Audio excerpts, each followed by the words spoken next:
बिस्मिल्लाहिर्रहमानिर्रहीम। उम्मीद है आप तमाम अहबाब खैरियत से होंगे इंशाअल्लाह ताला।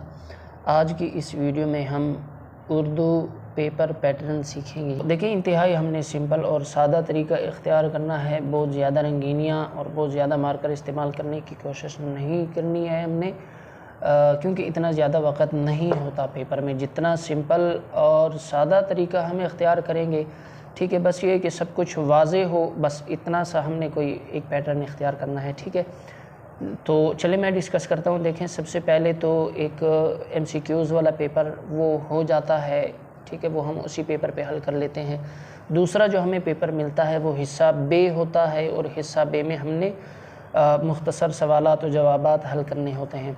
तो देखें, हिस्सा बे ये वाज़े जो मेन हेडिंग है ये आपने वाज़े दे देनी है। ठीक है, और जब आपको पेपर मिल जाए, ठीक है, आंसर शीट आपको मिल जाती है, क्वेश्चन पेपर अब तक नहीं मिला होता, आप मार्जिन लाइन, ठीक है, ये हाशिया, ये आप जो है तब तक लगा लें। इसके लिए ये पेन कटा हुआ एक आपके पास होना चाहिए।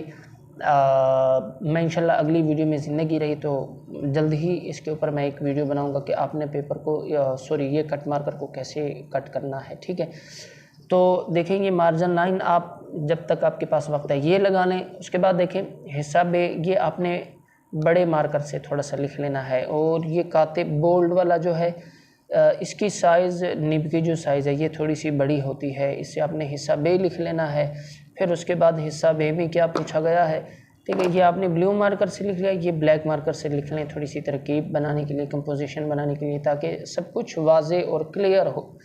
ठीक है, हिस्सा बे लिख लिया बड़े साइज़ से, और उसको अंडरलाइन आपने कर लिया। फिर मुख्तसर सवालात और जवाबात आपने ब्लैक मार्कर से लिख लिए, ये भी वाज़े हो रहा है, ये भी वाज़े हो रहा है, इसको अंडरलाइन कर लिया आपने। ठीक है, शुरू में अगर बिलफर्ज आप इसे अंडरलाइन नहीं भी करते हैं तब भी मसला नहीं है। ठीक है, ये आप कोशिश करें कि जो हेडिंग्स होती हैं इन्हें अगर आप अंडरलाइन करते हैं तो सबसे आखिर में करें, जब पेपर आप हल कर लें।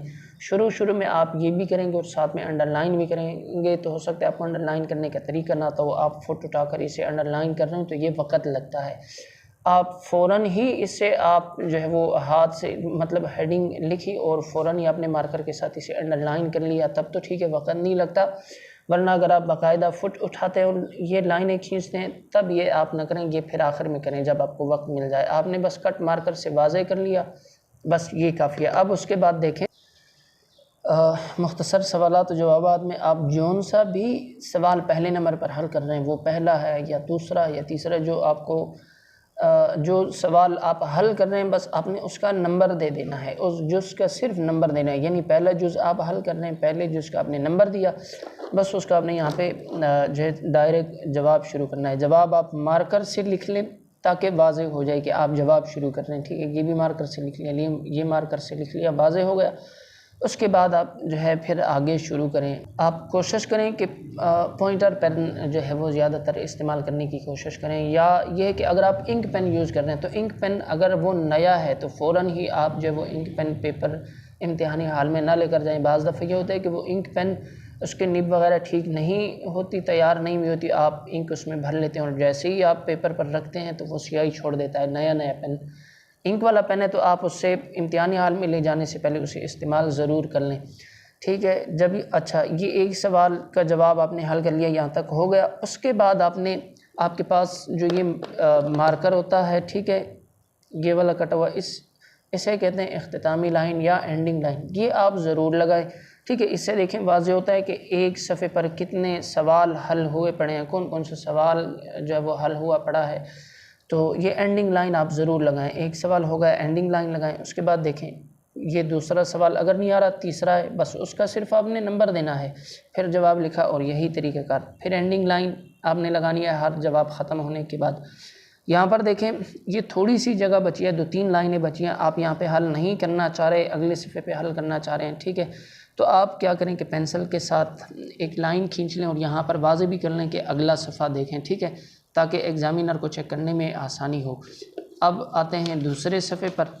ठीक है, ये देखें, तमाम मुख्तसर सवालात और जवाबात जो हल हुए पड़े वो इसी तरीके पर हल हुए हैं। ठीक है, ये देखें, नंबर दिया, जवाब, एंडिंग लाइन।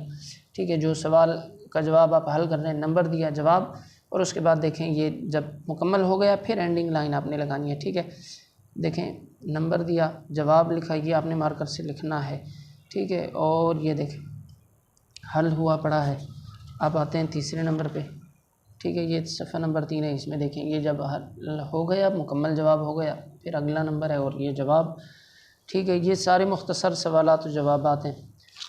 देखें जी, इसी तरीके पर आपने हल करने, वाज़ेह होनी चाहिए लिखाई, ठीक है। आप कोशिश ये करें कि लिखाई में देखें कि लाइन से ऊपर नीचे आप ना लिखें, हर लफ्ज़ को लाइन पर जाके ख़त्म करें, मुनासिब फ़ासला छोड़ें, कहीं पे कम ज़्यादा फ़ासला भी ना छोड़ें, लाइन से ऊपर नीचे भी ना लिखें, ठीक है। कम से कम इन दो चंद गलतियों को का ख्याल रखने से आपकी लिखाई एक हद तक जो है वो खूबसूरत हो सकती है, कम से कम ज़्यादा ख़राब नहीं आएगी। लाइन से ऊपर नीचे लिखने में, फ़ासला कम ज़्यादा छोड़ने में लिखाई काफ़ी ख़राब हो जाती है, ठीक है जी। अब ये देखें आगे जो है वो तीसरा हिस्सा वो जीम होता है, हिस्सा जीम, यानी इसमें जो पूछा गया था वो तफसीली सवालात और जवाबात हल करने होते हैं। आपने ये हेडिंग ज़रूर देनी है कि अब आप तफसीली सवालात और जवाबात पर आ चुके हैं, हिस्सा जीम आप हल कर रहे हैं, ठीक है। हिस्सा जीम ये भी आपने उसे बड़े साइज़ वाले जो मार्कर होता है काते बोर्ड वाला, उससे हिस्सा जीम लिख लेना है, उसमें क्या पूछा गया वो लिख लेना है, ठीक है। अब यहाँ पर जुज़ नहीं होते, यहाँ पर जवाब होते हैं, सवालात होते हैं, यानी सवाल नंबर 3 है, 4, 5, 6, यानी इसमें सिर्फ एक सवाल आपने छोड़ना होता है, बाकी हल करने होते हैं ग़ालिबन, ठीक है। तो उसमें अब देखें फिर सवाल में जो है वो जुज़ होते हैं, अलिफ, बे और जीम, इसमें फिर आपने 2 जुज़ हल करने होते हैं। अब आप कौन सा सवाल हल कर रहे हैं? सवाल नंबर 3। सवाल नंबर 3 में कौन सा जुज़ हल कर रहे हैं? अलिफ है, बे है या जीम है? जो जुज़ आप हल कर रहे हैं उसका आपने देखें यहाँ पर ये लिख देना है, वाज़े कर देना है कि सवाल नंबर 3 में अलिफ जो है वो जुज़ मैं हल कर रहा हूँ, उसका जवाब लिख रहा हूँ, बस आपने फिर जवाब लिखना है। अब उसके बाद ये देखें जो हेडिंग्स हैं वो आपने देनी है, इन हेडिंग्स को कोशिश करें कि अंडरलाइन ना करें, ठीक है। बस ये मेन हेडिंग को आपने अंडरलाइन कर देना होता है। हवाला मतन है वो कर लिया, उसके बाद सियाक़ व सबाक़ है, देखें ज़्यादा लाइनें भी ना छोड़ें, बस मार्कर से लिख लिया, लाइन छोड़ने की आपको ज़रूरत नहीं है, आगे से शुरू करें, ठीक है। फिर वजाहत है, आगे से आप शुरू करें, जब ये ख़त्म हो जाए एंडिंग लाइन लगा लें। यहाँ पर अब जो है अगर हम शुरू करते हैं तो 2 चंद अल्फाज ही आएंगे, मार्कर से लिखा बस 2 चंद अल्फाज आएंगे, इसलिए आप इस सफ़े को छोड़ दें। अगर थोड़ा सा रह गया है, देखें आधे से ज़्यादा अगर आप हल कर लेते हैं तब आप छोड़ भी सकते हैं सफ़े को, ठीक है, आगे मतलब हल कर सकते हैं। और यहाँ पे तो आधे से ज़्यादा हमने सफ़े इस्तेमाल कर लिया, एक आप लाइन खींचिए, ठीक है, ताकि ये कोई फिर इस्तेमाल में ना ला सके। उसके बाद देखें अगला सफ़ा देखें, ये भी आपने लिख लिया तो ये मज़ीद वाज़े कर देते हैं, एग्ज़ामिनर के लिए आसानी पैदा कर देते हैं, ठीक है। तो देखें अब आगे आते हैं, सवाल नंबर 4 है। सवाल नंबर 4 में देखें कौन सा जुज़ आप हल कर रहे हैं? बेजुज़ है, उसका आप देखें जवाब हवाला शायर है, ठीक है, वजाहत है।